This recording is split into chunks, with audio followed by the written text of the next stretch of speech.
The scent of old paper, lemon polish, and rain-soaked earth was the smell of my grandfather's house. It was the smell of my childhood.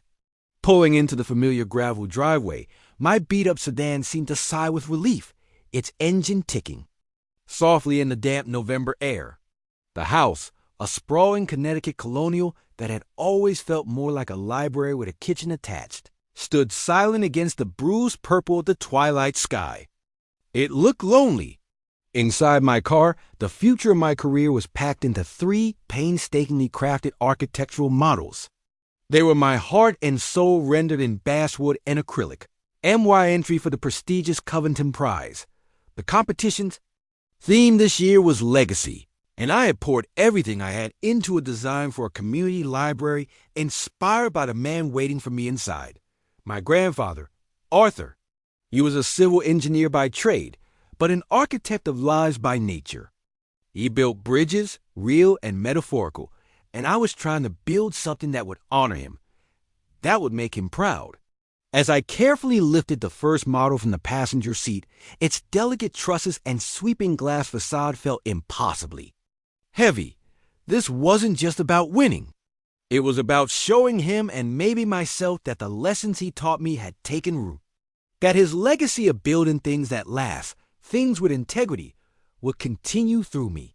For a moment, standing there in the fading light, the weight of that ambition felt immense, a solitary burden on my shoulders.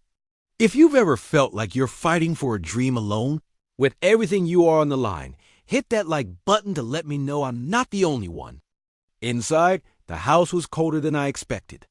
A deep, still cold that sinks into your bones. The grand foyer, usually bustling with the ghosts of my family's chaotic gatherings, was eerily quiet. The only sound was the rhythmic, soft hiss of an oxygen machine coming from the living room. "Grandpa?" I called out, my voice sounding small in the cavernous space. I found him in his favorite wingback chair, a heavy tartan blanket pulled around his waist. Arthur, who once seemed larger than life, the man who taught me how to read a blueprint and swing a hammer, now looked fragile, diminished by the illness that was methodically stealing his breath. His eyes, though, were the same sharp, intelligent, and missing nothing. He offered a weak smile as I knelt beside him, his hand cool and papery in mine. "Emily, you made it!" His voice was a dry rasp, each word an effort. "Of course I did. Wouldn't miss it. I brought the groceries, the good turkey, the stuffing mips you like, everything." I looked around the empty room. "Where are Michael and Catherine? I thought they'd be here by now."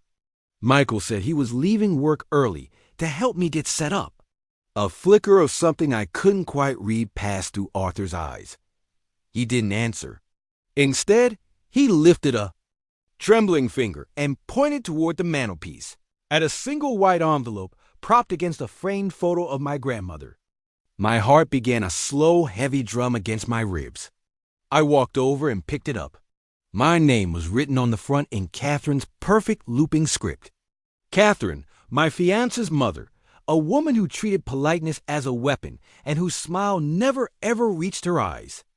The note inside was brief, written on her expensive cream-colored stationery.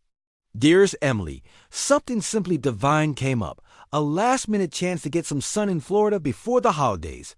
Michael and I just couldn't pass it up. You know how draining this time of year can be. We knew you wouldn't mind hosting Arthur for Thanksgiving on your own. You're so wonderful with him. We'll be back Sunday. Try not to have too much fun without us. Warmly, Catherine." I read it once, then twice. The words swam, the casual, breezy tone a stark contrast to the cold dread solidifying in my stomach.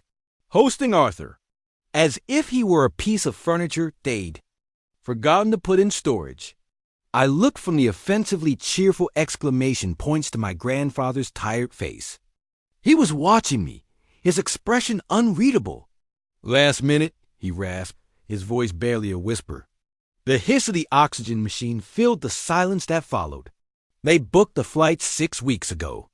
I saw the confirmation on his laptop when he asked me to fix his printer. The air left my lungs in a rush. 6 weeks. They had been planning this for 6 weeks. Every call with Michael over the past month, every conversation about what dishes to make, who was bringing. The wine, whose turn it was to do the dreaded post-dinner cleanup, it was all a lie. A carefully constructed performance for an audience of one. Me. My hands started to shake. I pulled out my phone, my thumb hovering over Michael's contact photo, a picture of us from last summer, smiling on a sailboat, the sun in our eyes. He looked so happy. He looked like he loved me. I pressed call. It went straight to voicemail. His mailbox was full. Of course it was. I tried again. Voicemail. A sick modern instinct took over. The one that tells you when you can't get answers in private, to look for them in public. I opened Instagram. My feed was a collage of early holiday cheer and cozy fall aesthetics. And then I saw it. A post from Chloe, a junior colleague at Michael's financial firm. A girl whose ambition was matched only by her relentless positivity on social media. The first photo was a selfie. Chloe, tan and beaming, clinking champagne glasses with Michael. Behind them, a turquoise ocean stretched to the horizon. He wasn't smiling his real smile. It was his tight, camera-ready one, the one he used for his mother's Christmas cards. In the background, I could see Catherine, lounging on a cabana chair, holding her own glass up in a toast to the camera, a look of smug satisfaction on her face. It was the face of a queen who had just successfully orchestrated a coup. There were other photos. The view from a luxury hotel room in Key West, a plate of oysters, and a bottle of Veuve Clicquot. Michael and Chloe, arms around each other, posing by an infinity pool. My fiancé and his colleague. On a trip his mother had. Arranged. My blood ran cold. The caption was the final twist of the knife. It read, "So incredibly grateful to start a new chapter with my amazing guy and his wonderful mom. Some things are just meant to be. Hashtag Key West, hashtag new beginnings, hashtag blessed dot. A new chapter." The words echoed in the silent house. This wasn't just an affair. It was a replacement, a public erasure. They hadn't just left. They had discarded me, and they were celebrating it on the internet for the whole world to see.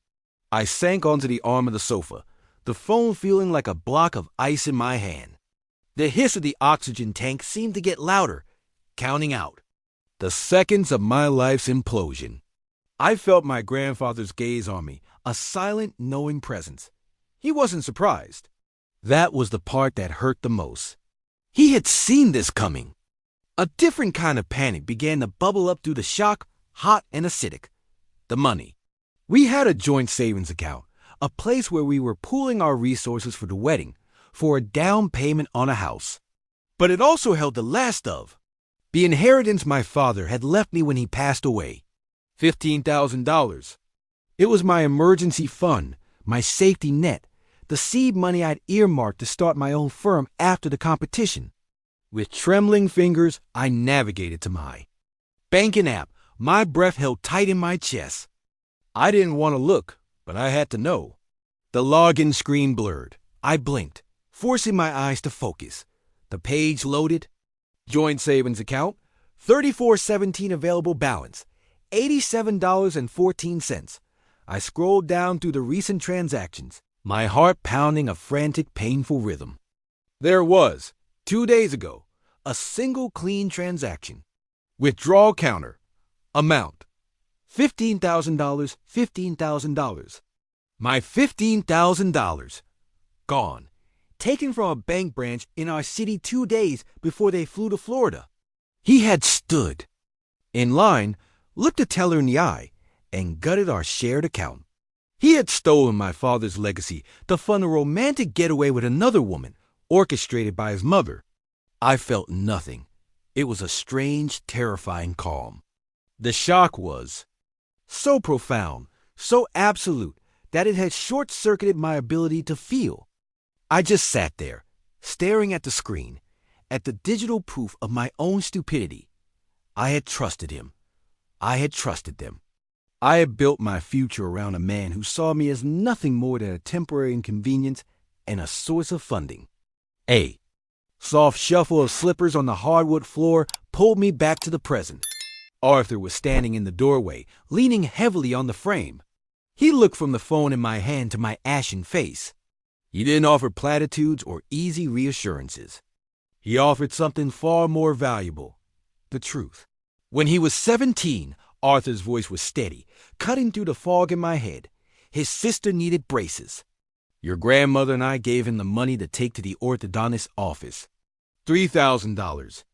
A lot of money back then. It never got there. I looked up at him, confused. What happened? He and his friends went on a ski trip to Vermont that weekend. Top-of-the-line gear, lift passes, the whole works. When we confronted him, Catherine stepped in. She said it wasn't stealing. She called it borrowing for a necessary expense. She said his social standing was an investment in his future. He took a slow, rattling breath. His sister never did get those braces. He never paid it back. The story landed like a stone in the pit of my stomach. This wasn't a sudden betrayal. It wasn't a moment of weakness. It was a pattern. A lifelong blueprint of entitlement, greed, and moral cowardice, all underwritten and endorsed by his mother. Michael wasn't a good man who had done a bad thing. He was a weak man who had been taught his entire life that the rules didn't apply to him. That other people's money, other people's dreams, other people's hearts were his for the taking. I had spent 5 years loving a ghost, a carefully constructed projection of a man, while the real one was hiding in plain sight, waiting for the right moment to cash out. And Catherine. She wasn't just a difficult mother-in-law. She was the architect of this whole disaster. She had seen my love for her son, my devotion, my independent spirit, and she had seen it as a threat to her control over him. So she decided to bulldoze me. I stood up, my legs feeling surprisingly steady. The numbness was receding, replaced by something cold and hard and clear. It felt like resolve. I looked at the architectural models I had so carefully carried into. The house, my tribute to legacy, to integrity, to building things that last. It all felt like a bitter joke. Then I looked at my grandfather. He was leaning against the doorframe, his breath labored but his eyes sharp as flint. He had been abandoned here to die, a footnote in their grand escape plan. They had erased me from their future, and they were trying to erase him from the present. We were the loose ends they tried to tie off. In that moment, I knew this wasn't just about a broken heart and stolen money. It was about the blueprint, the one they had used to build their lives on deceit and cruelty. And I, an architect, knew one thing about blueprints. If the foundation is rotten, you don't just patch the cracks. You tear the whole damn thing down and build something new in its place. Something better. The house was a tuneless silence. The only sound the rhythmic pulse of Arthur's oxygen machine. A mechanical heartbeat counting down the seconds of a life they had already left for dead. The initial shock, that white-hot blinding flash of betrayal, had passed. In its place, a strange and terrifying calm settled over me. It was the calm of a building after an earthquake, the dust settling, the full extent of the structural damage slowly becoming clear. I hadn't just lost a fiancé and my savings. I had discovered that the entire foundation of my life for the past 5 years was a lie. I looked at Arthur. He hadn't moved from the doorway, his frail body a testament to their neglect, his sharp eyes a testament to his survival. He had known. He had watched the rot spread, had seen the cracks forming in the foundation of his own family, and had been powerless to stop it. We were the collateral damage, the forgotten, the loose ends in Catherine's pristine, murderous narrative. You all right, Emily?" he asked, his voice a dry rasp. I thought about it for a moment. Was I all right? No, but I was something else. I was awake. "No," I said, my own voice surprisingly steady, "but I will be." Something shifted in his gaze. It was respect. I walked into the kitchen, the bags of Thanksgiving groceries sitting on the floor like relics from another life. The plump, perfect turkey I had picked out for a family dinner that would never happen.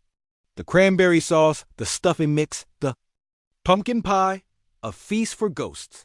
I looked at the bounty, then at Arthur, who was watching me from the doorway. They had left him here to waste away on cheap generics and, I presume, whatever microwavable meals he could manage. They had tried to erase him. My jaw tightened. No, not tonight. I unpacked the groceries with a methodical precision that felt alien and familiar all at once. It was the architect in me taking over, finding solace in process in a logical sequence of events: wash, chop, season, roast. In the gaping silence of that huge cold kitchen, I prepared a Thanksgiving dinner for two. It wasn't a celebration. It was an act of defiance, a refusal to be erased. We ate at the small kitchen table, the grand dining room looming dark and empty behind us. We didn't talk about them. We talked about his time as an engineer, the bridges he built in South America. He asked me about my Covington prize entry, and for the first time in hours, I felt a flicker of the passion that had driven me for months. As I described the cantilevers and the light wells of my library design, I saw a familiar spark in his eyes. We weren't just two victims sharing a meal. We were two builders. And we both knew, without saying it, that something new had to be built from these ruins. The next morning, the house felt different. It wasn't a tomb anymore. It was a headquarters. After a breakfast of leftovers, Arthur shuffled into his old study. It had become a storage room for Catherine's discarded furniture and boxes of Michael's childhood junk. "She calls this my office," he said with a wry smile. "It's where she puts things she doesn't want to look at anymore." Like us, I thought. "Arthur," I said, my voice low and serious, "the story you told me about the braces, I don't think that was the only time." He looked at me, then gestured to a stack of dusty ledgers and spiral-bound notebooks on a shelf. "An engineer keeps a log," he said. I didn't know what I was logging at the time. I just took notes. For the next 8 hours, that dusty room became our war room. I cleared off a large drafting table, a relic from his career, and we began to piece together the blueprint of their greed. It wasn't a neat folder of evidence. It was a chaotic, heartbreaking puzzle. Arthur's notebooks were filled with cryptic entries, an old man's scattered thoughts, and an engineer's precise data points. May 14th, Kay needs $5,000 for club assessment. Says him's business depends on it. August 2nd, him's credit card. Maxed again. Another investment opportunity. Gone sour. Paid it. December 10th. Boiler fix. Catherine furious I didn't use M's. Contact. Her guy was 40% more expensive. Page after page, year after year, it painted a picture not of a family, but of a parasitic ecosystem. Catherine, the queen, obsessed with the outward performance of wealth, constantly manufacturing crises that only Michael could solve with Arthur's money.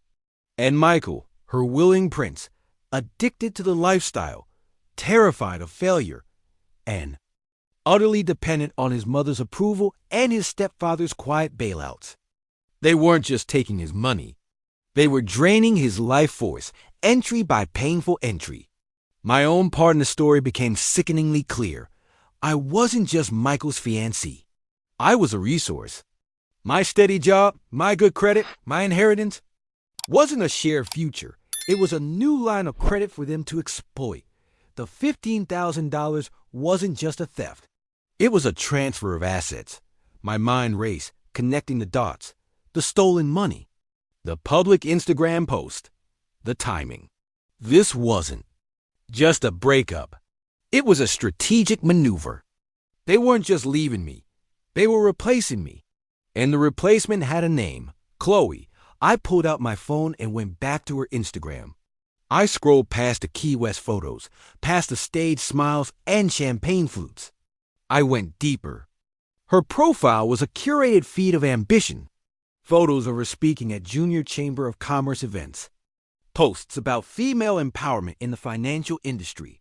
A link to her LinkedIn profile. I clicked it. Graduated with honors, started at the bottom of Michael's firm, quickly promoted. She wasn't a trophy.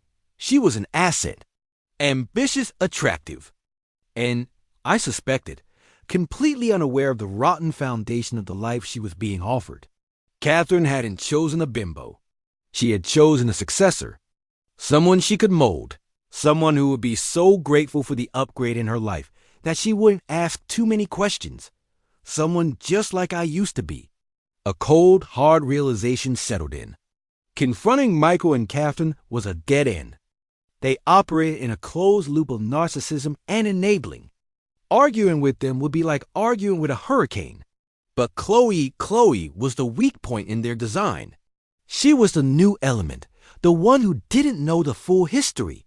She was an outsider who had been given an insider's key, and she probably had no idea what door it truly unlocked. Reaching out to her was a terrifying gamble. If I was wrong, if she was a willing co-conspirator, she would immediately alert Michael. They would lawyer up, hide the money, and paint me as a hysterical, jilted lover. It would be my word against their carefully constructed narrative. But if I was right, if she was just another pawn in Catherine's game, she could be the key to tearing the whole thing down. Have you ever been faced with a choice where the riskiest path was the only one that led to the truth? Where you had to trust your gut and expose yourself to a potential enemy in the hopes of finding an ally? If you know that feeling, that leap of faith into the unknown, subscribe to this channel. Because you understand the kind of courage this fight was going to take. My hands were shaking, but my mind was clear. I couldn't use social media. It was too public, too easy to dismiss. I couldn't call. Emotion would betray me. I needed a different approach. I needed to be an architect. Precise, factual, unemotional. I found her work email address on the company's website. I took a deep breath and I began to build my case, one sentence at a time. I drafted the email on my laptop with Arthur watching silently over my shoulder. Every word was chosen with surgical precision. To Chloe.Jensen@pinnaclefg.com from Emily.Vance@archdesigns.net. Subject: factual inquiry, joint savings account. 3417. Dear Ms. Jensen, my name is Emily Vance. For the past 5 years, I have been the fiancé of your colleague Michael Sterling. We have shared a home for 3 years. I am writing to you under the assumption that you are an unknowing participant in a difficult situation. On November 21st, 2 days before your trip to Key West, a counter withdrawal of $15,000 was made from the joint savings account I share with Michael. This transaction emptied the account, leaving a balance of $87.14. I do not know what you have been told about me or about the state of my relationship with Michael. However, the money that funded your trip was obtained under false pretense and constitutes theft. I have attached a redacted copy of the bank statement showing the withdrawal for your verification. I believe Catherine and Michael have placed you in a position with serious personal and professional ramifications. I am not seeking conflict with you. I am seeking the truth. Sincerely, Emily Vance. I hit send. The small whoosh sound from my laptop echoed in the silent room. A minute passed, then another. The silence stretched, thick with tension. Every second that ticked by fed the doubt in my mind. I had made a terrible mistake. She was laughing at me with them right now, showing them the email, a trophy of their victory. Then my phone buzzed on the table. A new email. From Chloe.Jensen@pinnaclefg.com to Emily.Vance@archdesigns.net. Subject: factual inquiry, joint savings account. 3417. Can you talk? My heart hammered against my ribs. I looked at Arthur. He gave a slow, deliberate nod. I typed back a single word: yes. A moment later, my phone rang with an unfamiliar number. I stepped into the hallway, my breath catching in my throat, and answered. This is Emily. It's Chloe. Her voice was nothing like the bubbly captions on her Instagram. It was thin, brittle, and shaking with panic. Oh my God. Is that real? The bank statement? It's real, I said, my voice quiet. And even, I can send you the full unredacted statement if you need it. No, I believe you. She took a shaky breath. He told me, Catherine told me. They said you two had been broken up for months. That you were having some kind of breakdown and that he was just helping you financially until you got on your feet. The money. He said it was a performance bonus he'd been waiting on. We were celebrating. The words tumbled out of her, a frantic confession. Catherine had courted her for months, taking her to lunch, mentoring her, telling her she was the daughter she never had. She had painted a picture of me as unstable, possessive. She painted Arthur as a cruel, senile old man who was draining Michael emotionally and financially, and that this trip was a much-needed rescue mission for her poor, beleaguered son. Chloe hadn't just been lied to. She'd been indoctrinated. He's not being drained, Chloe, I said, my voice hardening. He's the one doing the draining, along with his mother. They left his terminally ill stepfather here with me to save money on his medical care while they used my father's inheritance to take you on vacation. There was a sharp intake of breath on the other end of the line, then a choke sob. Terminally ill? They told me he was just stubborn and difficult. Yes, stage 4 COPD. They switched his brand name prescription for a cheap generic to save $400 a month. It's sitting on the counter right now. The dam broke. Through her tears, Chloe told me everything. Catherine's constant whispers about securing Michael's legacy. Michael's vague talk about getting control of Arthur's estate to protect him from himself. The casual cruelty they spoke of when they thought no one was listening. She wasn't a co-conspirator. She was just the newest gear in their machine, and she had just realized she was standing on the factory floor. In that moment, listening to her shattered voice, I didn't feel hatred. I didn't even feel pity. I felt a strange, grim sense of kinship. Catherine had built her empire on the backs of women she could manipulate. The doting fiancé, the ambitious protégé. We were both meant to be tools. We were both forgotten in the master plan. Our own lives and dreams just fuel for their engine.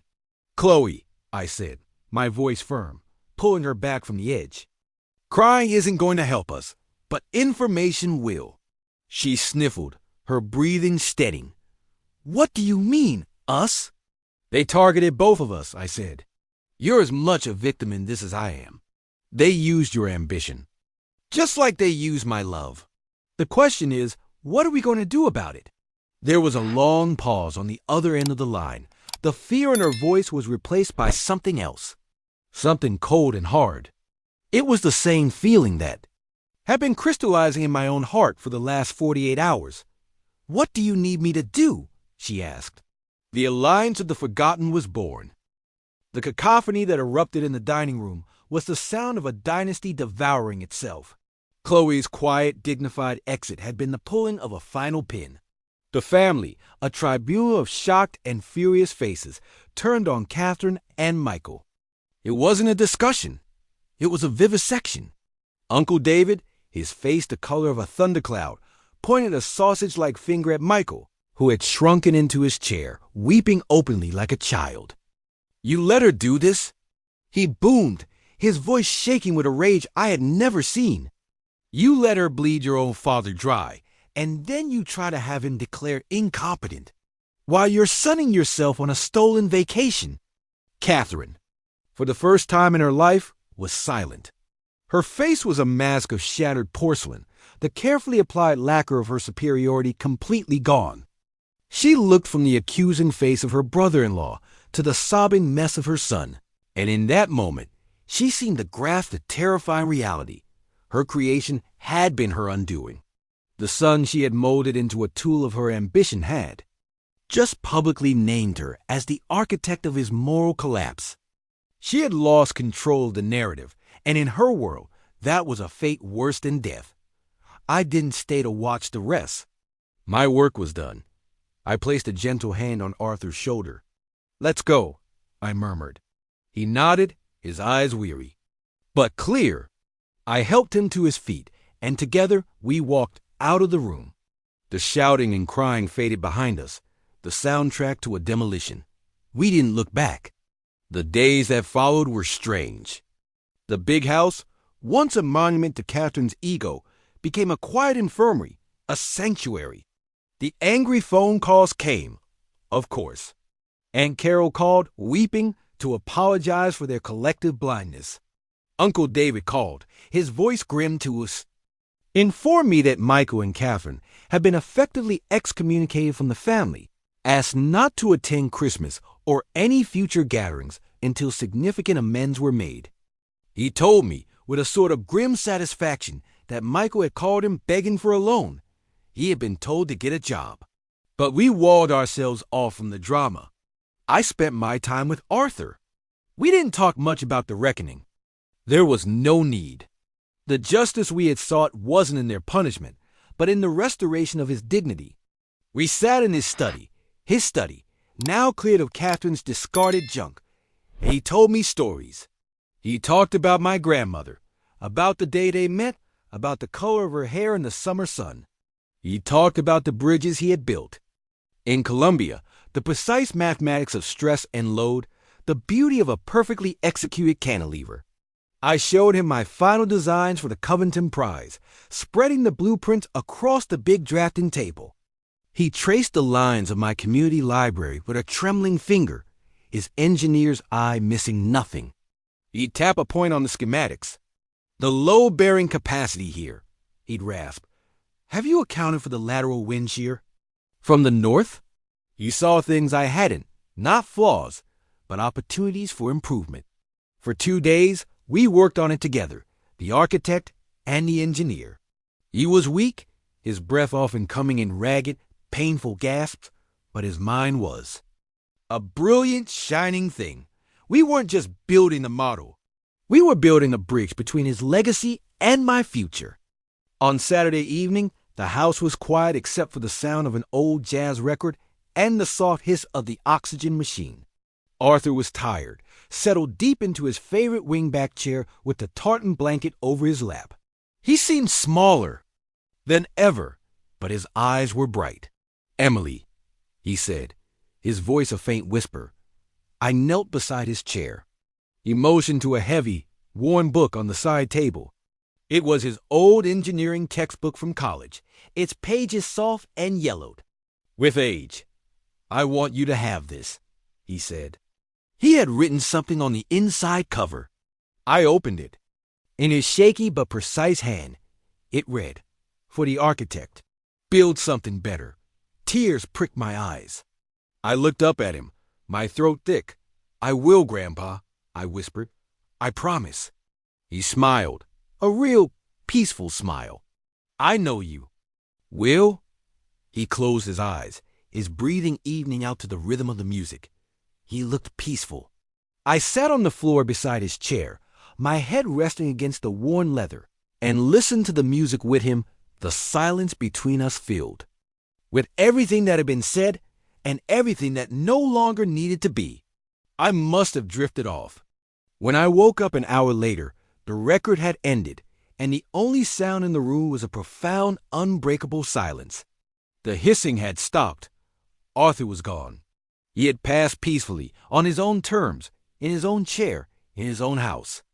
It was a quiet, dignified end to a life of quiet, dignified strength. The grief that washed over me was sharp, but it was clean. It was the grief of loss, not of tragedy. He was free. Michael and Catherine arrived the next afternoon. They must have been notified by Uncle David. They stood in the foyer, looking like shipwrecked survivors who had washed up on a hostile shore. Catherine's face was drawn and pale, all her imperious energy gone. Michael looked gaunt, his eyes red rim and darting around nervously as if expecting an ambush. "We came to make arrangements," Catherine said, her voice thin and brittle. "The arrangements have been made," I replied, my voice calm. His lawyers handling everything according to his wishes. He wanted a simple cremation. "Number. Service." "No service?" Michael squeaked. "But people need to pay their respects. The optics." I just looked at him. The fact that even now, his first thought was of appearances was the saddest, most damning thing of all. He seemed to crumble under my gaze. He took a step forward, his hands outstretched in a pleading gesture. "Emily, please, I know." No, I messed up. It was her. He gestured wildly at his mother. "She gets in my head. She pushes me, but I love you. We can fix this. I can pay you back. We can start over. Please." I looked at this man I had once promised to spend my life with. I had loved the projection, a ghost I had built in my own mind. The man standing before me was a hollow thing, a collection of fears and appetites held together by his mother's toxic approval. I didn't feel anger anymore. I didn't even feel pity. I just felt nothing. The space he had occupied in my heart was now a clean, empty construction site. "The tragedy, Michael," I said, my voice quiet but carrying the weight of finality, "is not that you're a bad person. It's that you aren't one at all. You're just a void, a collection of her needs and your fears. Arthur was a person. He built things. He had integrity. He deserved better than you." I took the engagement ring off my finger. It felt light, insignificant. I placed it on the mantelpiece, right where I had found Catherine's treacherous note. "The house and your mother's house are the property of a trust," I said, my tone becoming purely informational. "His lawyer will be in contact. The trust will also be seeking full repayment of the funds documented in his notebooks, as well as the $15,000 you stole from my account. You have 60 days to vacate." Catherine let out a strangling gasp.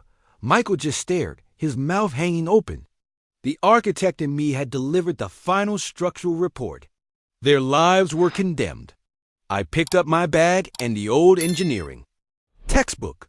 I walked past him, out the front door and into the crisp November air. I didn't look back. I got in my car, the same beat-up sedan that had brought me here to this house of lies, and drove away. This time, it didn't feel like I was running from something. It felt like I was driving toward everything. 3 months later, I stood in a bright, airy studio space overlooking the city. Sunlight streamed through the floor-to-ceiling windows, illuminating the blueprints and models scattered across massive work tables. A sleek, newly printed sign on the glass door read, "Vance Designs, Architecture for Life." I had won the Covington Prize. My community library, a design fortified by an old engineer's wisdom about wind shear and load-bearing walls, had been unanimously chosen. The prize money, combined with the modest fee I had accepted for my role as trustee of Arthur's estate, had been the seed money for my own firm. A firm dedicated to building sustainable, accessible, and beautiful spaces for the elderly. Things with integrity, things that last.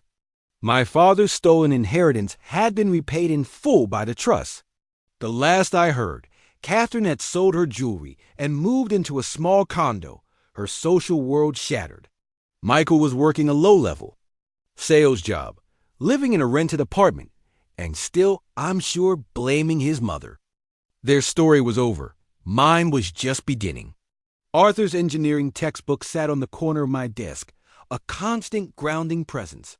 I often ran my hand over its worn cover, a reminder of the man who taught me that the strongest foundations are built not with steel and concrete, but with truth and dignity. It's a terrifying thing to see the blueprint of your life revealed as a fraud. It's a painful process to tear it all down to the foundation, to stand in the wreckage and wonder if you'll ever have the strength to start again. But sometimes, that demolition is the most important project you will ever undertake. Have you ever had to tear down everything you thought you knew just to build the life you were always meant to have? To find your own strength in the ruins and draw up a new blueprint on your own terms? Share your story of rebuilding in the comments below. Because every new beginning, every act of brave creation deserves to be seen.